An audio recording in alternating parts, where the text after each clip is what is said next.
નવરાત્રિને લઈને યુવતીઓમાં ખાસ થનગનાટ છે, જેમાં સૌથી અલગ દેખાવ માટે વિવિધ આઉટફિટ્સની સાથે મેચિંગ હેરસ્ટાઇલ તો હોવી જોઈએ, જેના કારણે હાલમાં વિવિધ હેરસ્ટાઇલ ટ્રેન્ડિંગમાં છે. મેચિંગ કલરફુલ થ્રેડ, બીડ્સ અને આર્ટિફિશિયલ કોઇન્સ સાથે વિવિધ હેરસ્ટાઇલ ટ્રેન્ડમાં છે. તેની સાથે જ ઓપન હેરમાં ખૂબ સરળતાથી લગાવી શકાય એવી રીચ એન્ડ એલિગન્ટ લુકની હેરસ્ટાઇલે આકર્ષણ જમાવ્યું છે. એટલે આ નવરાત્રિમાં ગરબે ઘૂમવા માટે યુવતીઓ વિવિધ ટ્રેન્ડી હેરસ્ટાઇલનો ઉપયોગ કરવા તૈયાર છે.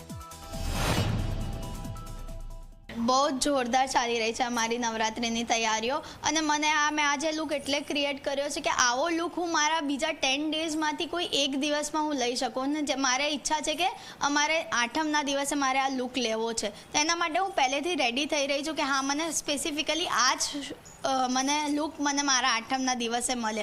અને એવી મેં બહુ જ બધી અલગ અલગ ચણિયાચોળીસ પણ લઈ લીધી છે 10 દિવસ માટે, કે એમાં મેં અલગ અલગ જ્વેલરીઝ પણ લઈ લીધી છે કે હું આ દિવસે આના જોડે આ સેટ કરીને પહેરીશ. પછી મેં હેરસ્ટાઇલ્સ પણ અલગ અલગ મેં કરાવડાવી છે,